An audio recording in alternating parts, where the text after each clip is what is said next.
Okay, so we are going to paint this etched wood cutout. The great thing about these is they're lightweight and the lines are very thin, so you won't see them at the end of completion. And the sides are dark, so you don't have to worry about painting them. Now, I'm going to use apple barrel paint, and I'm going to start out with orange. And I like to mix white in with my orange when I paint because it covers better. You can see that I do have a wet brush, but it doesn't have water in it, so I'm rubbing that off before I start to mix on my palette, aka my paper plate. So I'm going to start at the bottom here and start to paint. Now the great thing is if I happen to get paint on a spot that I don't want, you can see that you can still see that line. So it's okay to be a little sloppy to start out with these. The first step is always going to be a little rough. I tell people I call it the boo-boo stage, and then when we start to develop these a little bit more, we will correct any mistakes that we have. It's also important to paint in the direction that something grows or the direction that you see the lines going in. So you can see that I'm painting in a curved motion because I want to emulate the shape of the organic pumpkin. If I were to paint side to side, it just would not help with the illusion of the pumpkin being organic and curved. So make sure that you're painting in that direction. So again, I've got my white and orange mixed together, and I am blending everything out on the wood as I paint, smoothing it out. I don't want any clumps of paint on the surface.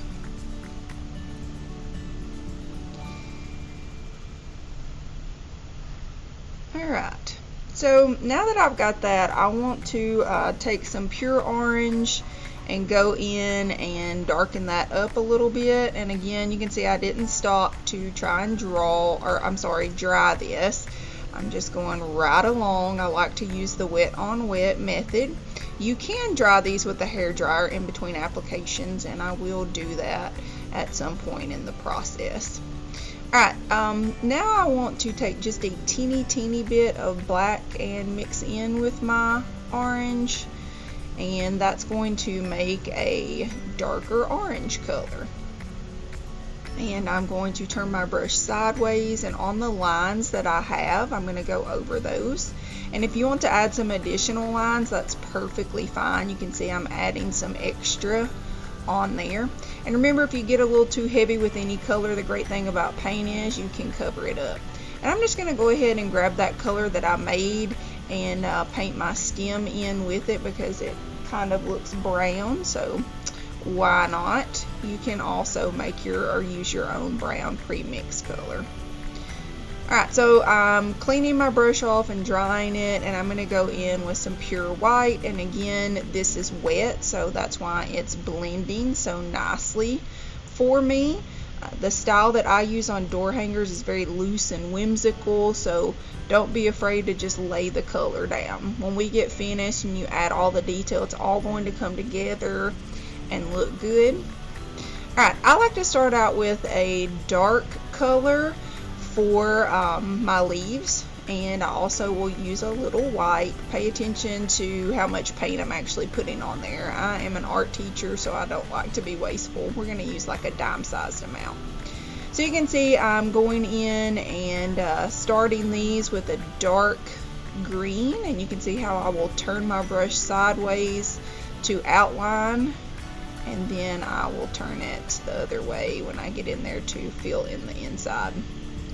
Alright, now I want to take, while that's wet, a little bit of that light green, and I'm going to blend that in.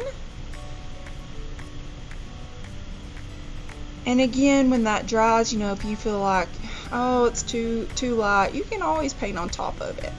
So I am blending that out, and I'm going to grab a pinch of white and add a few highlights, and you can see I'm going to add some up there on the stem.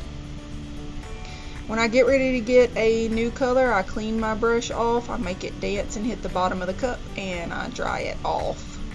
And now I'm going to move on to the next color. So I'm going to, you could do these any color that you wanted to. This is just the color scheme that I wanted to pick. So I'm using a yellow ochre color, which is a dark color, and I'm just going to kind of mix all these together. So I've pulled some orange and brown in there with it because I want more of like a beigey warm color. But you can totally pick whatever color you want. You don't have to mix it like that. And I'm going to go in and I'm just going to paint right over all of my circles because I know when this is dry I'm going to go back and paint those. And it looks like I got a little green mixed in there because I didn't clean my brush off all the way, but that's alright. I'm going to blend everything together. You can see I'm taking my time a little bit when I get down here to where the pumpkin's sitting on top of the other one, and not concerned that I get paint on top of the leaf or anywhere else because remember this is step 1, which is the boo-boo stage. Blending that out, I don't want any clumps of paint setting on top of the surface there.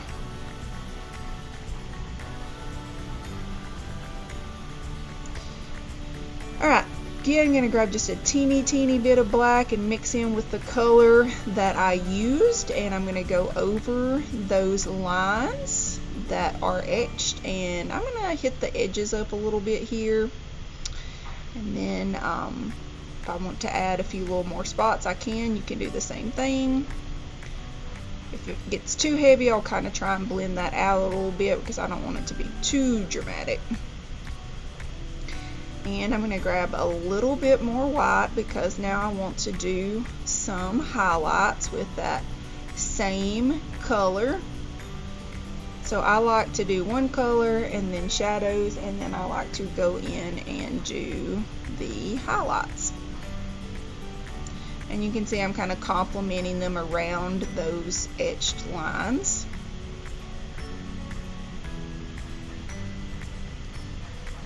And I want for my circles to be like a tealy blue color, so that's what I'm going to get next and put on my plate. Some people like to lay all their colors out at one time. I don't really like to do that. I'm kind of a messy painter, and usually I end up having to get multiple plates. So you can see I'm going in and I'm just filling those in. If I get a little bigger than the actual circle that's on there, that is perfectly fine. Again, my designs are very whimsical and loose. And I'm just filling all of those in. So years ago I actually started doing these, probably about 7 years ago, and we had a little side company called Shortcut Crafts. And then we just got away from it. My business got really busy, so we quit doing these, but I enjoy them and I hope that you will too. So you can see I'm going in with white now, and that was wet because I like the wet on wet technique. And moving right along, same thing for the leaves again. I'm going to start out with that dark green, and then I will add the light green and white highlights. And just let me reiterate, I do like the wet on wet technique. Everything blends better when you do that. So don't get caught up on, oh, I got outside of the lines a little bit, or letting things dry before you can mix them while they're wet, because it really does make your work look nicer. So you can see that we've finished that, and I'm going to move on to the stem here. And I just used black, and I mixed a little bit of that brown color that I had on my palette, and I like that, so I'm going to add a little bit of that down here to the stem underneath it, not covering the color completely. Grab a little white and add some highlights on that as well.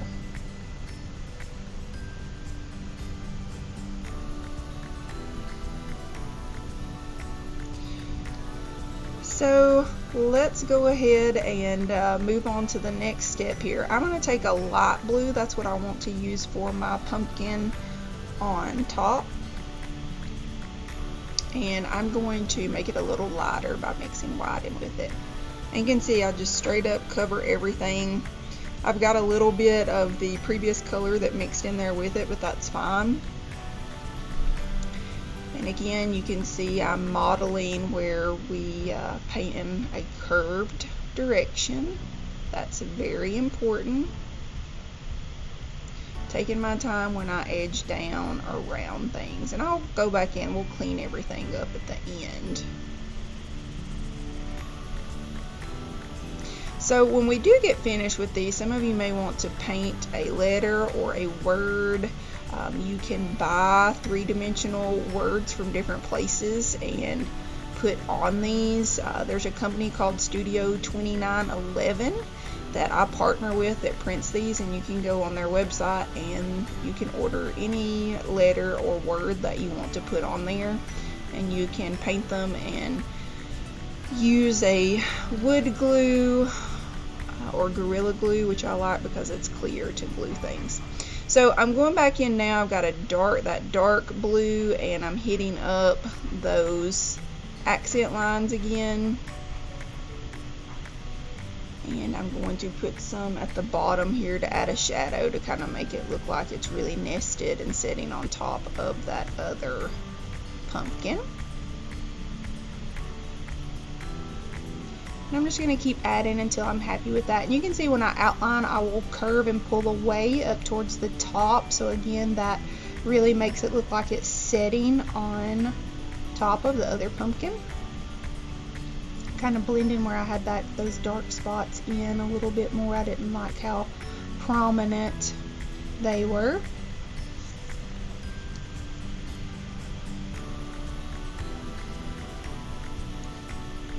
Well, I need to pull that down a little bit. It looks like you can't really see, but I'm painting the stem there at the top, just like I did on the other ones. And I basically did the same color underneath, and I'm just adding a little bit of yellow on top of that to tone that down. So when you paint, you always want to use lots of different colors. That makes everything look more realistic. Nothing is just one color, so having all these different values really helps make your work look more dynamic. I switched to a pointy brush, and I'm going to use that to outline my little squiggly doos here.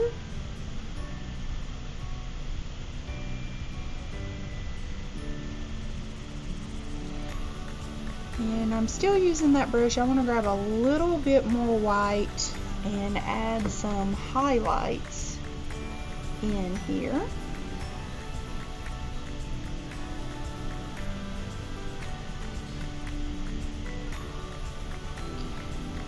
So using that pointy brush again, and trying to hit up the original lines and then adding some additional ones. Remember, those curved lines are really going to give the illusion that that object has curves. So everybody can get caught up to that point, and we can dry these. So if you want to take a break and go get a hair dryer and dry this really well before we move on to the next step, that's what I'm going to do.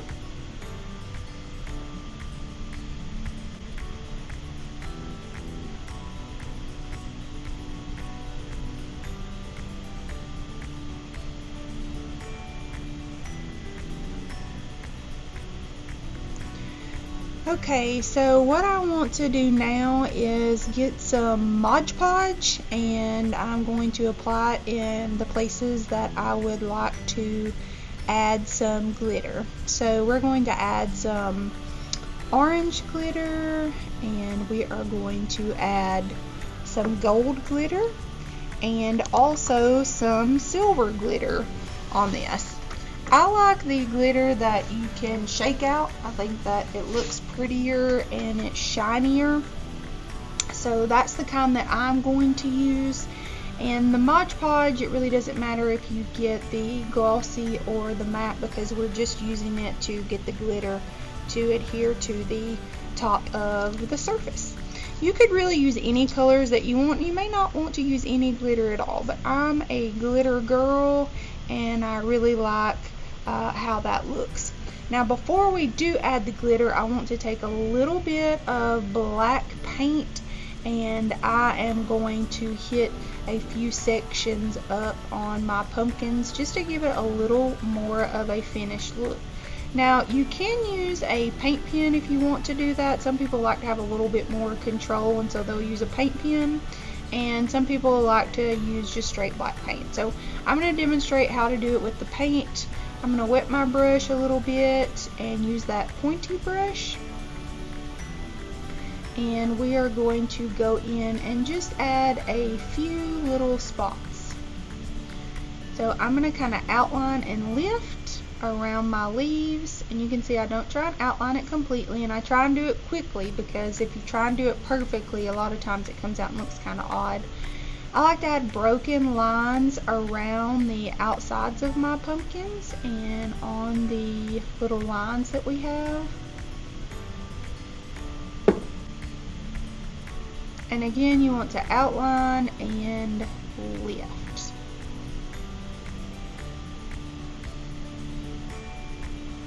And I do try and kind of go over the areas that I have etched. And when you finish with this, you want to dry it one more time over before we start with that glitter that I have discussed with you.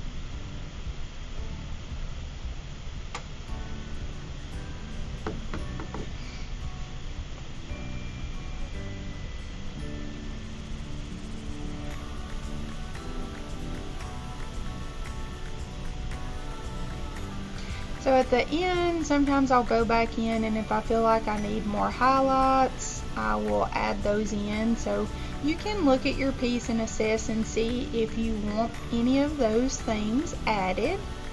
I think that the more the better. And like I said, once we add the bow on there, and if you add glitter, it really just kind of transforms and pulls everything together.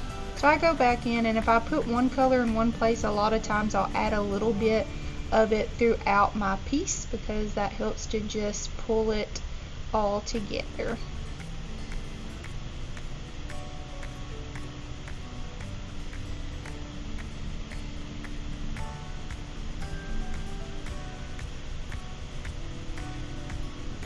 So I kind of like that limey green, so I want mine to be a little more funky, so I'm going to add some of that and a few more spots.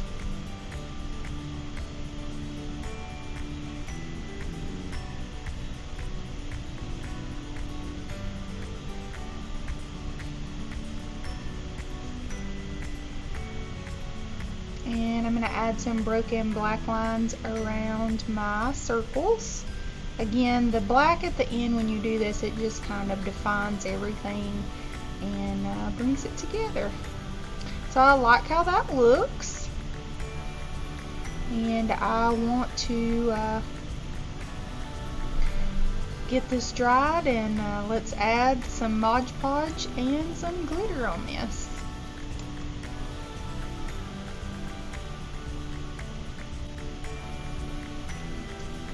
So again, I really like the fine glitter. I looked up and got these on sale for $1.50 a piece. Normally they cost a little bit more than that. Remember, a little goes a long way. And I'm just going to use matte Mod Podge. Remember, it really doesn't matter whether it's matte or shiny because we're just going to be applying it to make the glitter stick on top. You want to use a dry brush for this. Do not use a wet one because that will just grab the Mod Podge and you're going to start brushing it on the areas that you want. Remember, a little goes a long way, just like with lipstick or eyeliner, so you don't want to get too crazy with it. So I'm going to pour the Mod Podge out. That was really too much. And I am going to use a medium brush, and I will use that to add Mod Podge where I want to put my glitter. So you can see me shaking that out in all the little sections that I added Mod Podge to. And I want to do this glitter on all sections. So I'm going to put some gold on my yellow, and now I'm going to add some orange to my orange pumpkin. And again, you can see a little goes a long way, and I'm painting in a curved motion. I'm applying that Mod Podge in a curved motion to make my pumpkins look more round.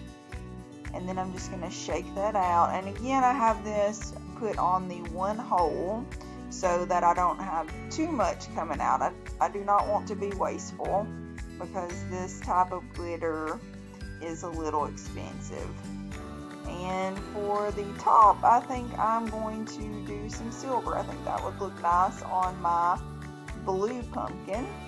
So the same step, I just apply my Mod Podge where I want that to stick, and then I just get the glitter color that I want, and I will shake it out on top.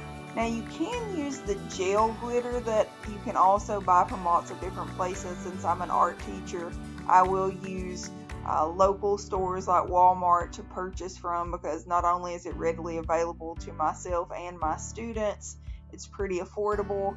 The gel glitter does not dry as quickly, and it's not as vibrant, so it will work, but I personally like this type of glitter better. It's more eye-catching.